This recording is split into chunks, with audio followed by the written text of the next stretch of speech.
Welcome to Mr. V Teaching Math. In this session, we're going to continue to look at simplifying algebraic expressions and equations.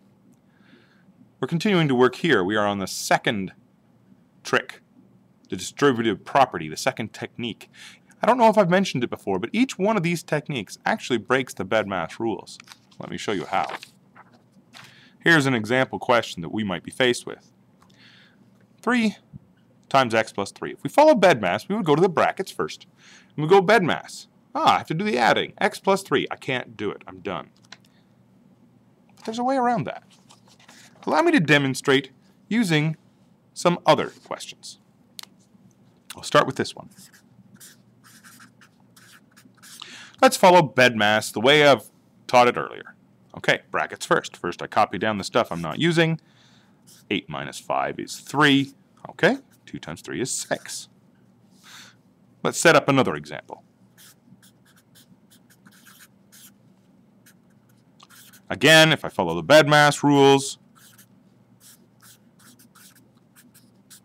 that's simple enough. But let me show you how to break the rules and still get the correct answer. So I'm going to go back to this original question here. Now I'm going to use what's called the distributive property. When you're multiplying times something that's inside a set of brackets, what you can do is distribute or spread or give to everyone the stuff that's outside the brackets. So I'm multiplying here. I'm going to take the 2 and multiply it by 6. I'm also going to take the 2 and multiply it by the 5. You have to get everything in the brackets. If you don't, this won't work. Now, 2 times 8 is 16. 2 times 5 is 10. And the subtraction symbol sits in the middle. 16 minus 10, why? That's 6. That is the same as that. Let me demonstrate with this question.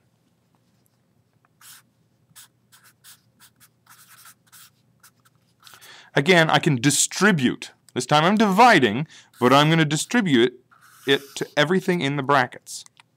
14 divided by 2 is 7. 8 divided by 2 is 4. The plus sign sits in the middle. And by the way, the brackets are gone. I've used the brackets up. 7 plus 4 is 11. The same as that. I can use this trick to break BEDMAS. Now, how does that help me with this question? Well, I can distribute the 3.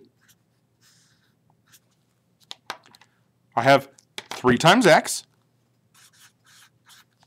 And 3 times 3 is 9. Put the plus sign in the middle and the brackets are gone. I have now simplified the question.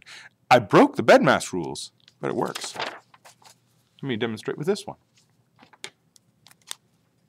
Distribute. And I'm putting in the arrows to help you see how I'm doing it. You don't have to draw the arrows, although you might want to at the beginning. 3 times x, 3 times y. The plus sign sits in the middle. More examples.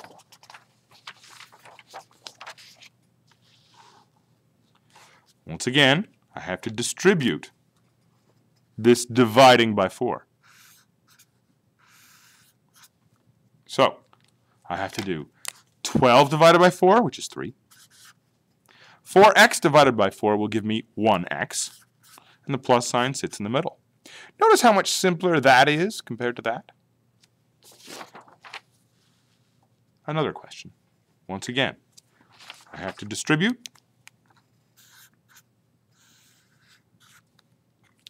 Timesing by 2.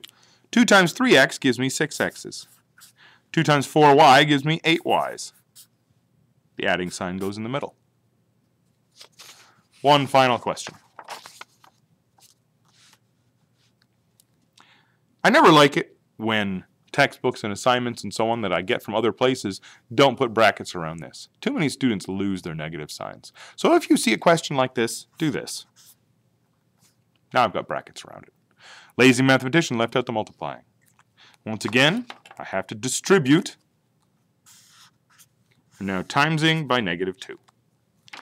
Negative 2 times x is negative 2 x's. Negative 2 times y is negative 2 y's. And the adding sign sits in the middle. And that's how to do the distributive property.